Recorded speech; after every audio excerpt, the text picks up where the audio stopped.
Good morning, gamers. This is Mark with the Ohiohammer RNR for the week ending September 23rd, 2012. Now, with last week being a slow week, we didn't have that much news, but this week, however, has just blown that out of the water. Now, to start off for this week, we do have one of the items that was out last week. Avatars of War has went ahead and put out the Harpies of the Apocalypse set. This is a direct-only set, 5 Harpies for €15.50. Moving on, Gale Force 9 with their Battlefield in a Box terrain series has went ahead and put out the Badlands set. There are 3 different boxes of Badlands terrain. Now, with the Gale Force 9 web cart being in New Zealand dollars, I didn't go ahead and convert those over to US, but just be aware that the new Battlefield in a Box set should be making its way to your local store soon. In the Toledo area, there has been a lot of excitement over bolt action in the last couple weeks, actually. Now, Warlord Games has went ahead and started to put out some 500, 1,000, and 2,000 point deals for several of the armies. The Americans, the British, the Germans. I believe there's also the German SS versions of these.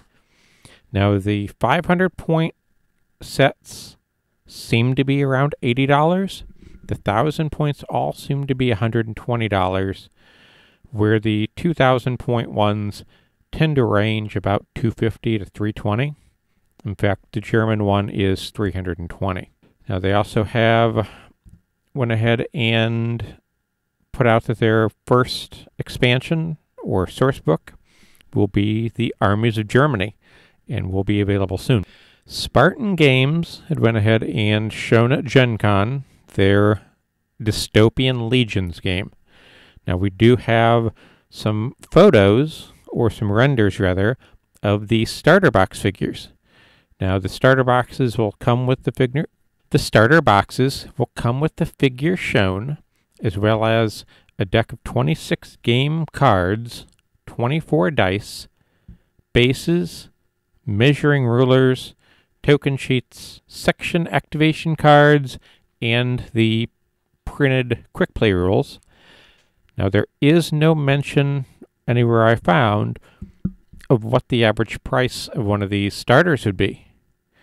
Now, it was noted that the infantry boxes all have 6 basic infantry poses, and all the upgrade boxes, like the medic, have 2 poses. So you're not going to get a lot of a single pose figure. Moving into high tech in their Morbid Angel Archfather Samuel goes right along with what high tech has been doing, as well as a few others, with putting out, Dark Angel-esque figures. This one looks very much to be the Chaos version of a Dark Angel. Go ahead and check him out. He is €25. It comes, on the scenic base, and I think would make a really cool centerpiece for a Chaos army. Cromlech has been quite busy. First of all, they're continuing with their orc heads, with the Ottoman orc heads, as well as shoulder pads that look like they would be perfect for Chaos Emperor's children. Both the shoulder pads and the orc heads there are 5 different sculpts. You get 2 of each sculpt for $7.90. Moving into Puppets War, and this was another leftover piece from last week. They've come out with their cyber droids. Now, these have a very cool Necron feel to them. It's €22 for these 5 figures as shown. I'm not quite sure what you'd use them as, except for if you're doing more like a droid army. It looks like the heavy droid from Star Wars Episode 1. Now, Puppets Wars also come out with what they're calling their demonic tomatoes.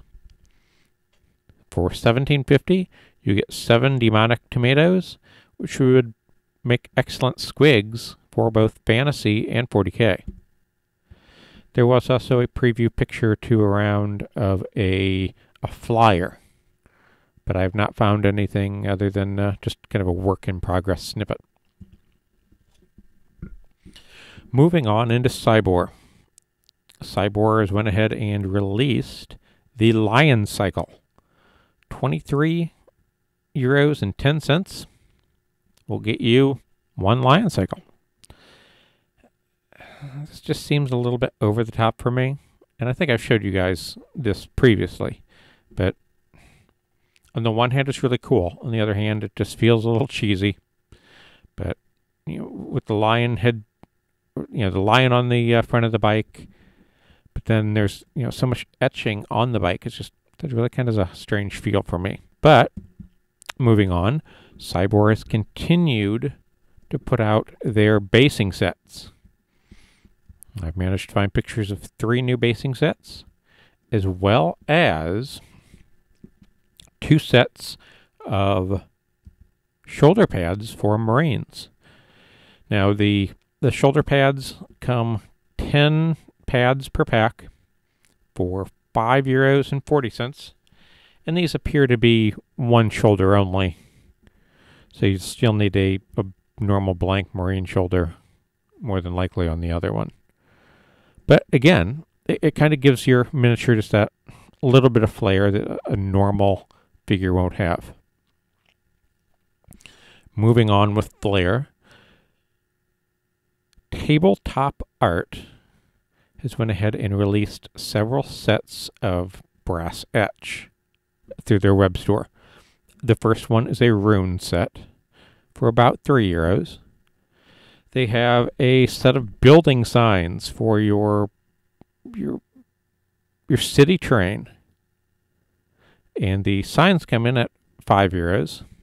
And lastly is a set of fern leaves, which I think would be really cool for basing. If you need just that little bit on the base, you do get a set of fern, and I think there's 23 leaves for €6.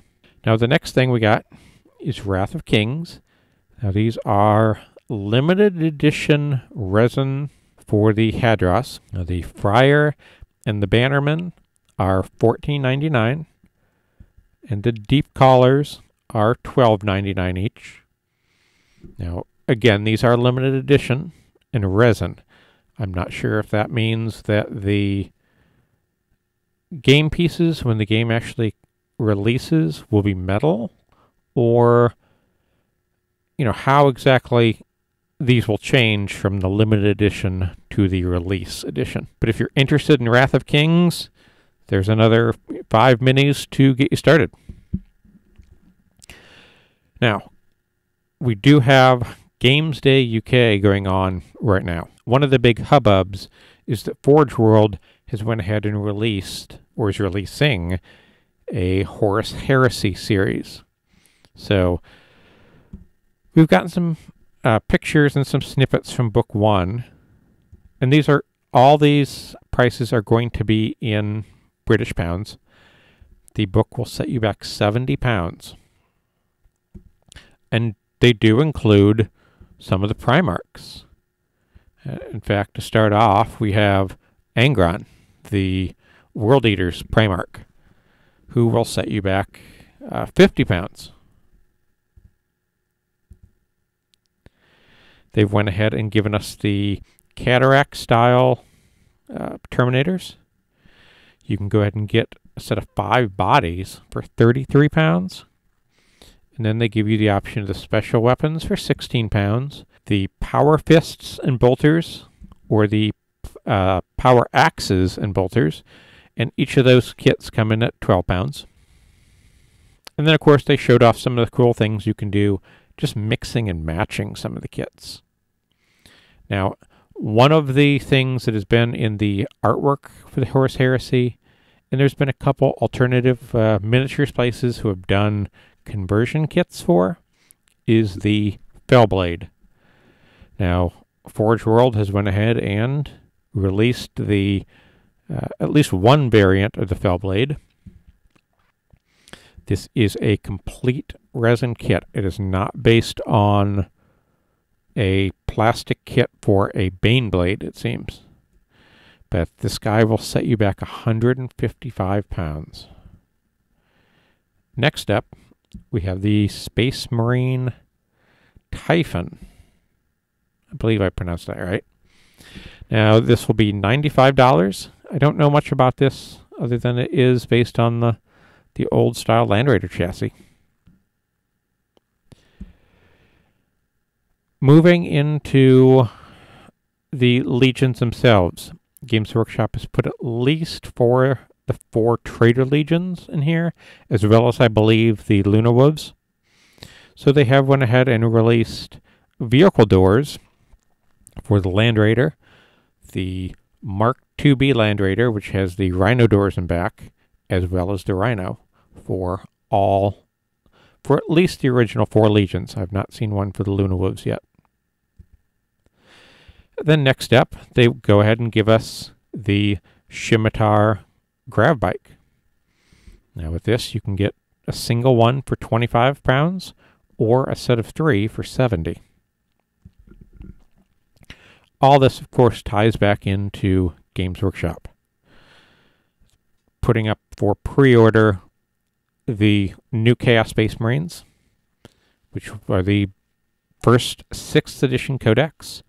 And one of the neat things they've done is given you a one-click option to purchase the codex, as well as the 3 main multi-part kits and the first plastic hero. There is no discount on buying everything as a set. It just makes it so that you only have to hit 1 button instead of 5. Now the codex itself is, I believe, 104 pages full color. It is hardback. It appears here to have a fold-out page, and it will set you back $50. A limited time edition of the Chaos Psychic Power Cards for $7.50. The Helldrake, $74 worth of flyer shredding monstrosity. And to continue on with the new kits, they've released the Mauler Fiend and the Forge Fiend, although I'm not exactly sure which one is which of these photos. A single multi-part kit, which will allow you to make either variant for $66. The Chaos Raptors have gotten a recut for their sprue. You get 5 plastic Raptors for $33. The Aspiring Champion is a single blister plastic model, like they've been doing for Fantasy. He will set you back $20. And now we move into the fine cast. You have the Warpsmith for $30. The Dark Apostle for $19.25. You can go ahead and get the 3 Obliterators, which are the long-range versions we're used to. In fact, I think they are still the sculpt that we're used to, or the Mutilator, which appears to be the close combat variant. You can get 3 of those for $52.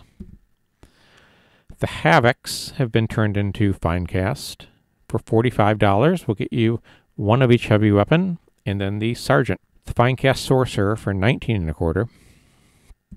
And then they move into the upgrade packs.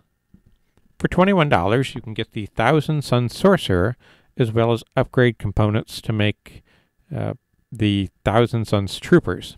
Now again, I'm not sure if these are plastic or metal, but then they move for $15 into a Noise Marine upgrade.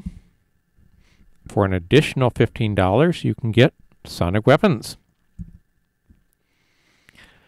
The Night Lords upgrade kit, which is just heads and shoulder pads, as well as one Sergeant's Power Sword, is $18.50. They come out with the Biker Upgrade Kit for $15. The Iron Warrior Upgrade Sprue for $15. And then finally, the Space Marine Battle Force has been repackaged for $120. You now get a Rhino, 5 Possessed, 10 Chaos Space Marines, and 3 Bikers. I have a very mixed feeling with some of the Games Workshop releases for the Chaos Codex. I'm sure it'll take me a couple days of really just going back over the product list and seeing, how I really feel about them. And I'm sure if you're interested in my opinion, the second founding will deal with the changes. But that, guys, is everything for the week ending September 23rd. I will catch up with you all next week.